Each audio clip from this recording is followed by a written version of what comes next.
Hi guys. I don't know what time it is. Um, we left about 11 o'clock today from seeing my grandbaby, and I went to sleep last night crying, and I woke up this morning crying. Um, I was told last night, I guess about 12:50, that she was, delivered, and it was so hard for me to not go. Um,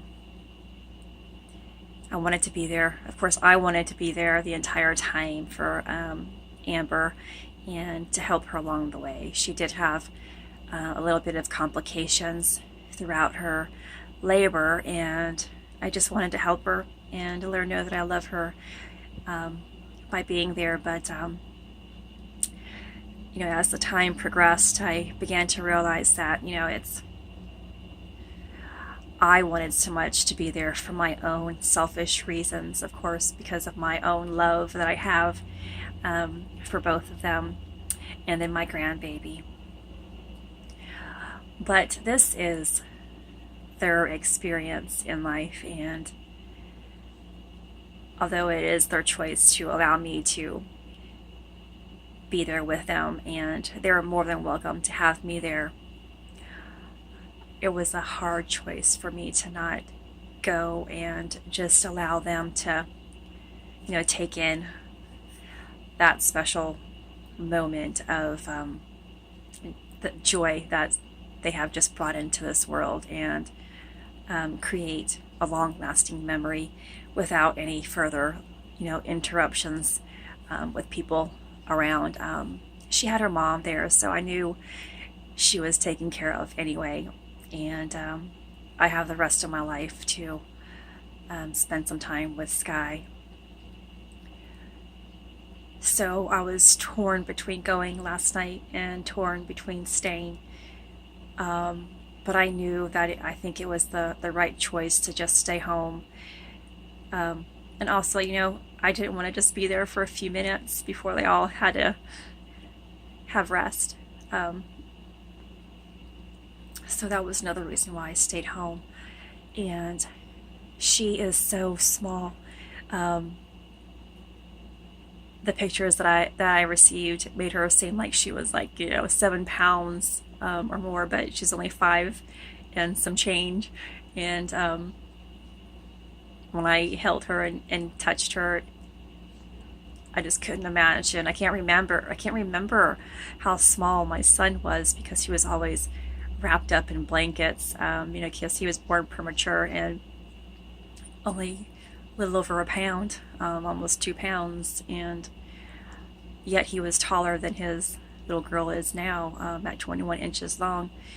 Um, but for me to hold him, I had to use several blankets, to swaddle him in, to have some substance to grab onto, since his body was so small. Um, but seeing Sky and how tiny that she is, I just can't imagine. I can't remember how small my son was at that time, and um, I just love Sky already so much, and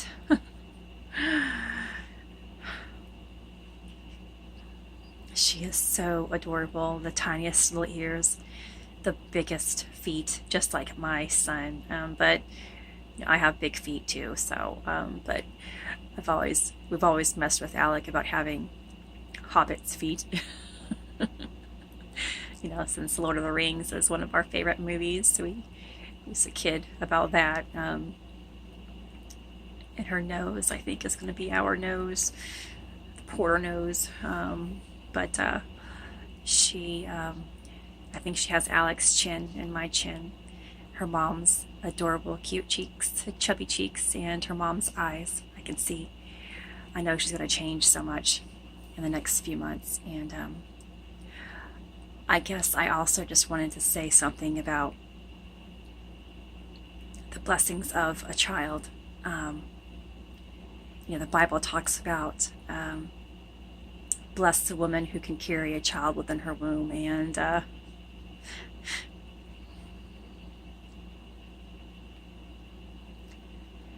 not everybody, not every woman can have the experience of carrying a child, or even carrying several. In my case, I was only blessed with one, but I know it was for a reason. So the gift of life is just that, a beautiful gift, because not everybody is given that gift.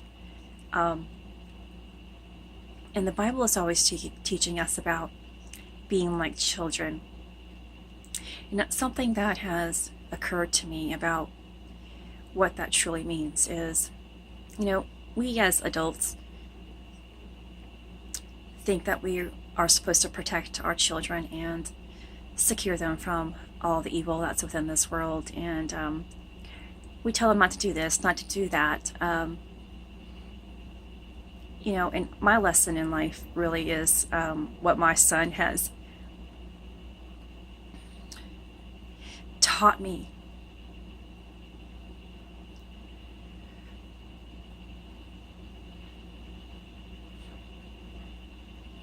He taught me about selflessness.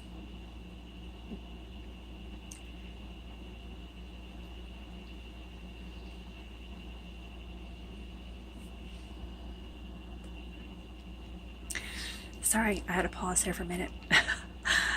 So my son has taught me about selflessness, and when he left home was something that I had never wanted to experience.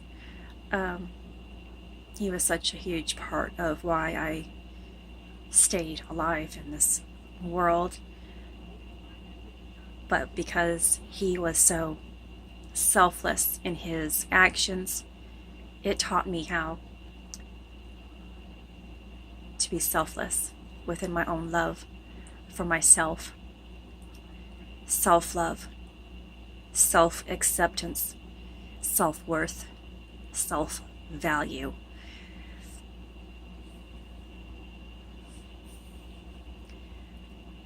Which creates a freedom and a peace within your own life. I didn't value my life and everything that was in it because I didn't value myself. When you don't value yourself, don't love yourself, don't know your worthiness, your needed, your acceptance within this world, you can't truly love all things within your world. So when children come into our lives, a lot of us are like, oh gosh, look at them, they're so loud, they're this and that. But when they come into our lives, they're here to teach us something. Patience, acceptance, understanding, dreams, possibilities.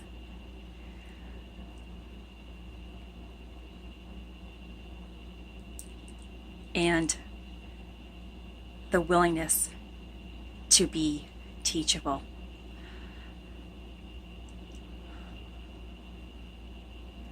And my granddaughter, her life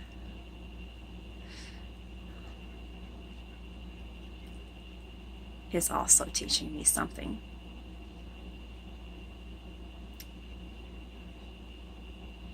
That it is not my job to place any limiting belief upon her.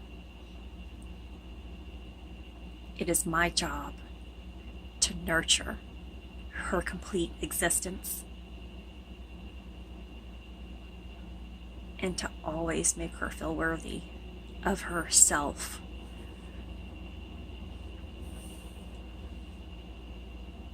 I will teach her, of course, to not put a screwdriver in a plug outlet. things like that. We're supposed to teach and guide. But don't take away their spirit. When we prevent our children from being who they are, they end up never being who they are meant to be.